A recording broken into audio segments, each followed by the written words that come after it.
Et je vous l'annonçais en titre, le train de vie de l'État épinglé à nouveau au devant de la scène publique, alors que la fuite des documents faisant état des coûts de construction de la résidence du président du Conseil économique et social et de l'acquisition d'un véhicule d'apparat à hauteur respectivement de 2 milliards de francs CFA et 120 millions de francs CFA provoque en ce moment une vague d'indignation au sein de l'opinion publique.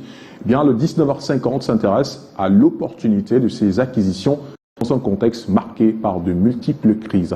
Janice Kamga et Michel Foucault.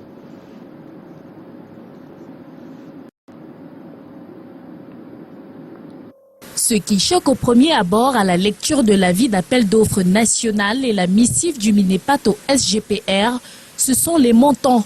2 milliards pour la phase 2 de la construction de la résidence du président du Conseil économique et social et 120 millions pour son véhicule d'apparat. Dans un contexte socio-économique marqué par de nombreuses crises, le projet tombe comme un cheveu sur la soupe. Cela peut choquer le bon sens, friser l'indécence dans un contexte de précarité tous azimuts où des docteurs cherchent à se faire recruter dans les universités, ou récemment encore c'est des cadres, des agents de santé et qui réclamaient simplement de simples recrutements. Et pourtant, pour en arriver là, il y a une procédure. Un budget est voté par la représentation nationale, l'accord de la présidence de la République est requis et les commandes sont régies selon les dispositions officielles de passation des marchés publics au Cameroun.